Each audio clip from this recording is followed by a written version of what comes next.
Assalamualaikum warahmatullahi wabarakatuh. Kita lanjutkan di pertemuan 10 untuk topik 3 modul 9, yaitu pemetaan hubungan di dalam diagram untuk pemodelan. Tujuan dari pembelajaran ini menerapkan aturan pemetaan hubungan untuk mentransformasikan one to many dan hubungan yang dilarang dengan benar. Menerapkan aturan pemetaan hubungan untuk mengubah hubungan M ke M dengan benar. Mengubah hubungan satu ke satu dan menerapkan aturan pemetaan hubungan untuk mengubah hubungan dalam busur yang benar. Hubungan dipetakan antara primary key dan foreign key untuk memungkinkan satu tabel untuk referensi yang lain. Jika kami tidak memetakan hubungan, kami hanya memiliki banyak tabel mandiri yang berisi informasi yang tidak terhubung ke hal lain dalam database. Jadi tidak bermanfaat tabelnya. Memetakan hubungan antar entitas berfungsi sebagai langkah pertama yang penting untuk memfasilitasi diskusi antara pelanggan, perancang, pengembang, dan administratur produk database. Nah, aturan untuk hubungan berlaku sebagai berikut ya. Suatu hubungan menciptakan satu atau lebih kolom foreign key dalam tabel di banyak sisi hubungan.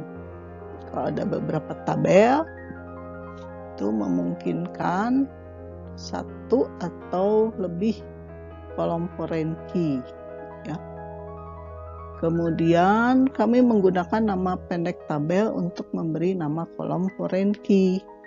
Contoh nanti di kolom foreign key dalam tabel karyawan employee adalah departemen ID nih untuk hubungan dengan departemen, dan MGR ID, manager ID untuk hubungan rekursifnya sendiri di dalam tabel karyawan ya.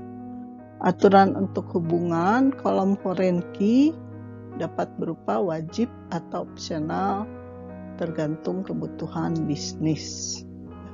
Dalam contoh ini nanti departemen ID adalah wajib dan MGR ID adalah opsional.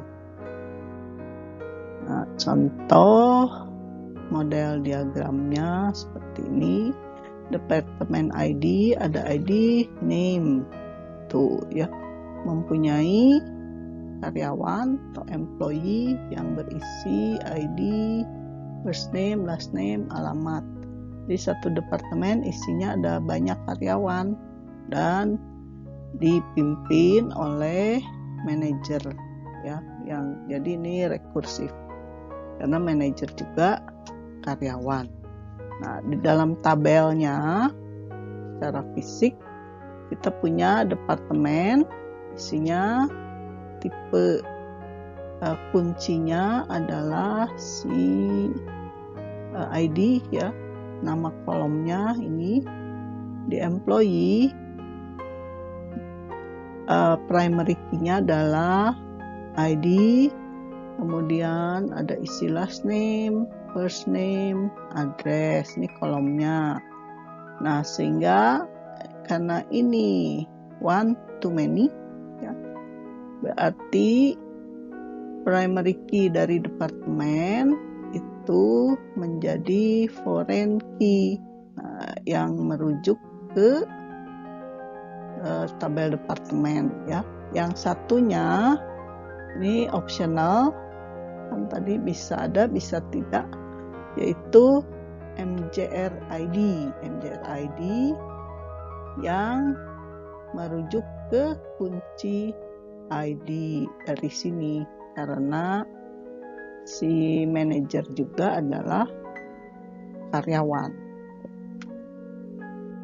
Oke, pemetaan hubungan wajib di satu sisi. Hubungan yang wajib di satu sisi atau wajib di kedua sisi dipetakan dengan cara yang sama persis dengan hubungan yang opsional di satu sisi.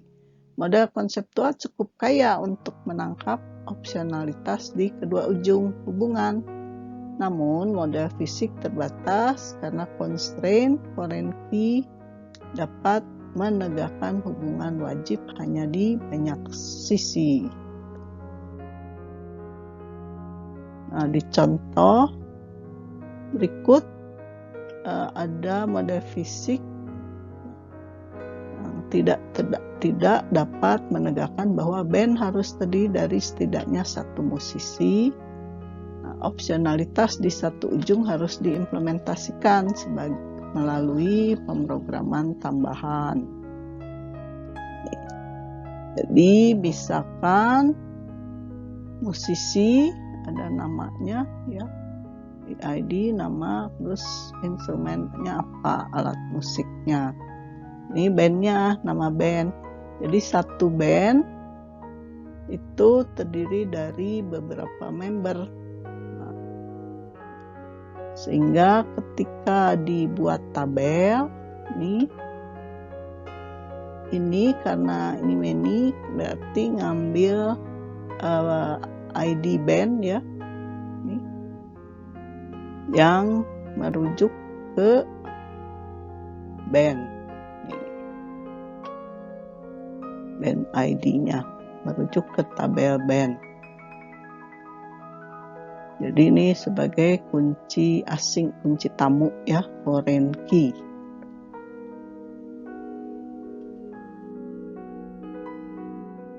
Nah, untuk pemetaan hubungan non-transferabilitas, hubungan non-transferabilitas dalam model konseptual berarti bahwa kolom foreign key dalam tabel database tidak dapat diperbarui. Batasan foreign key dengan sendirinya tidak dapat memberlakukan ini dalam database. Pemrograman tambahan akan diberlakukan untuk memastikan bahwa database mengerti aturan bisnis ini. Penting untuk mendokumentasikan aturan seperti ini sehingga tim ingat untuk menulis kode yang sesuai dan memberlakukan aturan bisnis ini. Contoh untuk hubungan non-transferabilitas ya. Misalkan ada cek pembayaran, cek ya. Itu ada ID, ada periodenya, ini karyawan. Tuh. Jadi karyawan melakukan pembayaran dengan cek ya, di mana si nomor ID karyawannya ini EP employee ID itu sebagai foreign key yang ada di paycheck ya di sini. Karena satu employee itu mungkin menerima sering kali pembayaran ya, contohnya gajinya. Nah, nilai dalam kolom kunci asing ini atau foreign key ini tidak bisa diubah. Tuh, harus sesuai dengan yang ada di tabel utama employee. Nah, untuk pemetaan hubungan yang dilarang. Hubungan yang dilarang dipetakan ke kolom foreign key di banyak sisi, sama seperti hubungan 1M lainnya. Dalam hal ini, kolom foreign key memainkan peran ganda karena juga merupakan bagian dari kunci utama. Contoh, misalkan nomor bank number adalah kolom foreign key di rekening atau akun ya, yang merujuk pada primary key bank. Ini juga merupakan bagian dari primary key rekening. Seperti ini. Jadi ini rekening, isinya ada nomor, saldo, tanggal pembukaannya ya, yang berlokasi di bank, nomor bank, nama.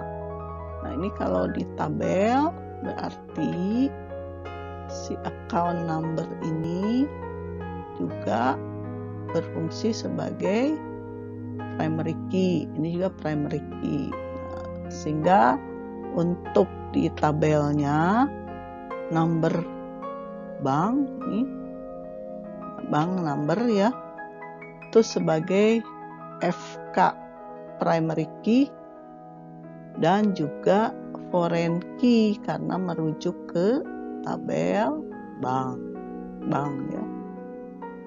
BAK ini ngambil dari bank number. Jadi ini sebagai foreign key dan primary key untuk di tabel akun.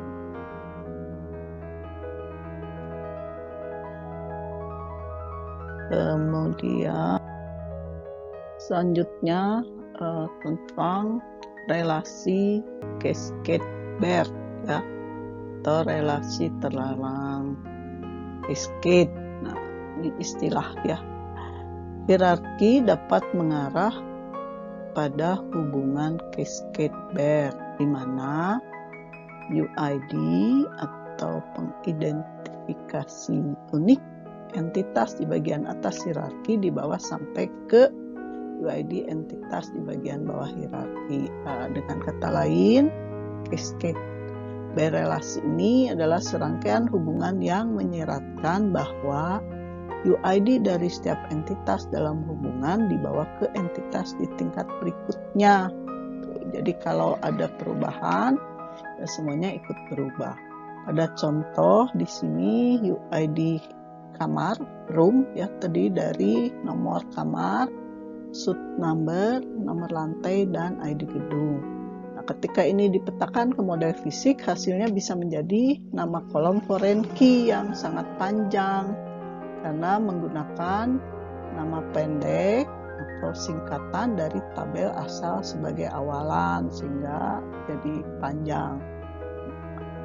Contoh ini kolom foreign key di room ini yang berasal dari building, kolom foreign key dari room yang berasal dari building diberi namanya shoe building ID.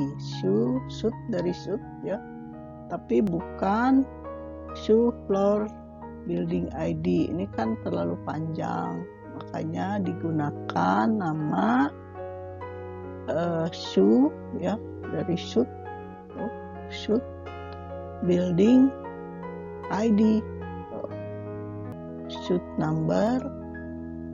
Terus ini kamar ya, room itu ada key-nya number, kemudian suite-nya number dan kolom tenan.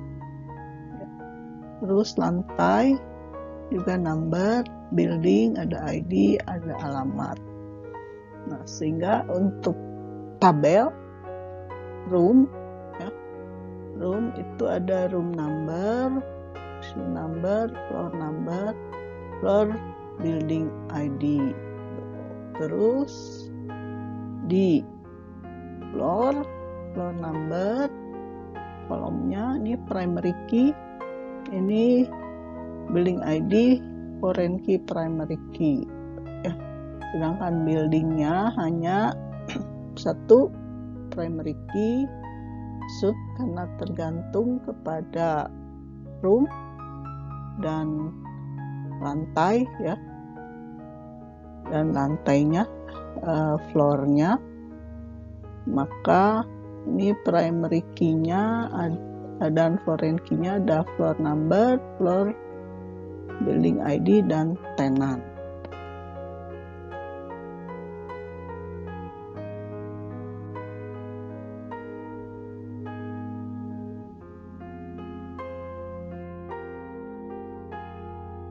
Nah, untuk cascade relationship yang diilustrasikan, nah sampel data untuk setiap tabel yang menggambarkan relasi cascade BERT adalah seperti ini. Contohnya misalkan untuk building ID 100, ini alamat, ID 201 alamatnya. Nah, lantainya, ini lantai 1, ini ada di gedung 100 ya. Lantai 2 ada di gedung 100. Nah, jadi lantai 1 itu dan 2 bisa aja ada di 2 gedung ini. Nah, sekarang suite-nya ya, kamar suite itu misalkan nih suite number 15 itu di lantai 2 ya, floor number nih dari sini. Terus untuk gedung jadi dari floor building yang 100. Nah, kamarnya room number 1 itu bisa ada di suite number 15. Untuk lantai ini lantai 2 ya, gedung 100.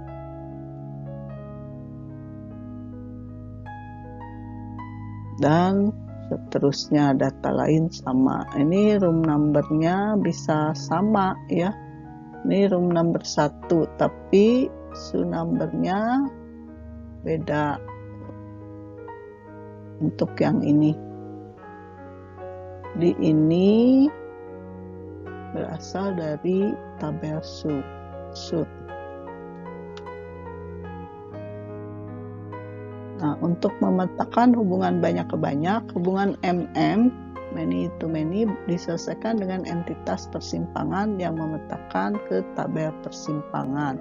Di tabel persimpangan itu yang di tengah, yang isinya adalah kolom foreign key yang merujuk ke tabel asal. Contohnya seperti ini, review itu berisi kombinasi yang ada antara kritik dan movie ya, isinya dari sini, dari movie dan kritik. Jadi review itu berisi kritik, dari sini ya, kritik ID dan movie ID, terus ratingnya. Jadi many to many-nya ini tadinya kritik dan movie. Nah, untuk yang one to one, saat mengubah hubungan one to one, Anda membuat foreign key dan unique key. Semua kolom foreign key ini juga merupakan bagian dari unique key. Jika hubungan itu wajib di satu sisi, foreign key-nya dibuat di tabel terkait. Nih, di contoh ini, CBE code adalah kolom foreign key di karyawan yang merujuk pada primary key cubicle ya, atau bilik itu kayak sekat ya kalau di ruangan kantor untuk masing-masing karyawan. CBE code juga akan unik dalam tabel karyawan. Kalau digambar diagram seperti ini, jadi employee itu ya, pegawai ditempatkan di cubicle yang merupakan bilik tadi, sekat ya. Tuh. Sehingga ini kan satu karyawan satu bilik. Jadi kalau mau dihubungkan berarti employee ini ada kode foreign key dari cubicle ya, yaitu CBE code yang mengacu kepada tabel ini CBE-nya. Jadi si karyawan berlokasi di kubikel mana ketahuan dari sini. Nah, sekarang posisi foreign key-nya ya, untuk opsional. Jika hubungannya bersifat opsional di kedua sisi, Anda dapat memilih tabel mana yang mendapatkan foreign key. nggak ada aturan mutlak, tapi di sini ada beberapa pedoman. Menerapkan foreign key di tabel dengan baris yang lebih sedikit, untuk menghemat ruang. Yang kedua, menerapkan foreign key di tempat yang lebih masuk akal dalam untuk bisnisnya, kasusnya. Contoh lain, misalkan ada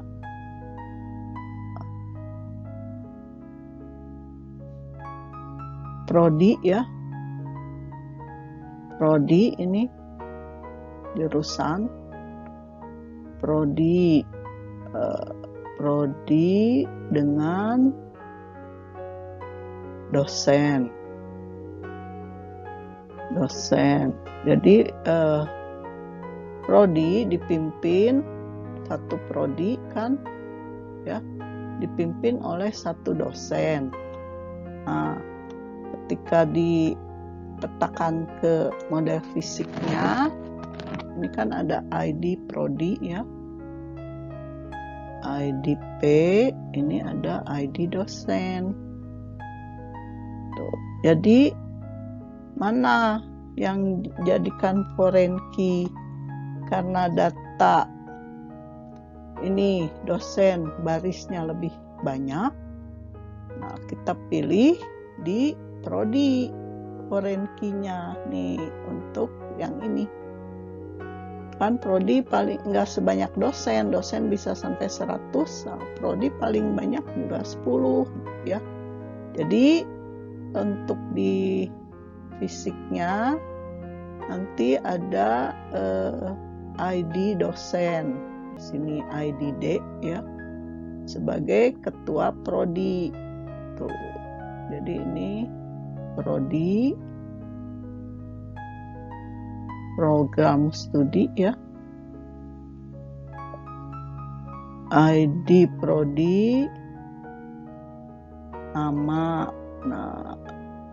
prodi, ID dosen. Jadi di ID dosen dari mana? Dari tabel dosen, di mana ada nama, telepon, ini dosen. Dosen sebagai ketua prodinya. Tuh contoh, jadi menerapkan ini ya supaya menghemat space. Dalam contoh tersebut, nah contoh lagi, agen penyewaan mobil akan lebih peduli tentang mobil daripada ruang jika masuk akal untuk memasukkan foreign key di mobil. Namun dalam bisnis tempat parkir, objek utamanya adalah tempat parkir. Karena itu masuk akal untuk masukkan foreign key di dalam ruang. Nih, misalkan car ini nomor polisinya, terus ini space-nya ya, space ruang parkir. Tuh. Jadi karena ini satu mobil ada satu ruangan, berarti disimpan di sini. Nih tempat parkirnya di mana ya. Tuh, kalau untuk bisnis tuh tempat parkir. Kalau untuk ini lokasi ya, ini si mobilnya dimasukkan di space gitu. Tergantung kebutuhan mana yang lebih dibutuhkan foreign key-nya disimpan. Nah, untuk yang satu ke banyak, jika hubungan itu wajib di kedua ujungnya, Anda memiliki batasan yang sama dalam database sebagai hubungan satu banyak. Karena itu perlu menulis kode tambahan untuk memberlakukannya. Sekarang di busur pemetaan atau ARC ya, entitas yang menjadi busur akan memetakan ke tabel yang berisi foreign key. dari tabel pada satu ujung hubungan. Perhatikan bahwa meskipun hubungan dalam busur wajib di banyak sisi, di semua tabel ya, foreign key yang dihasilkan harus opsional karena salah satu dari mereka akan selalu kosong. Contoh untuk keanggotaan perusahaan atau pelanggan ya. Ini untuk membershipnya, foreign key-nya bisa company, bisa juga customer. Mana kalau company ngambil dari tabel company, customer ngambil dari tabel customer. Nah, kita sudah belajar menerapkan aturan pemetaan hubungan unik dengan transformasi one to many dan hubungan BERT ya, yang dilarang dengan benar. Menerapkan aturan pemetaan hubungan untuk many to many dengan benar, mengubah hubungan one to one, dan menerapkan aturan pemetaan hubungan untuk mengubah hubungan dalam busur dengan benar. Nah, demikianlah di topik 3 ini untuk pertemuan 10 ya, di modul 9 basis data. Semoga bisa dipahami. Terima kasih. Wassalamualaikum warahmatullahi wabarakatuh.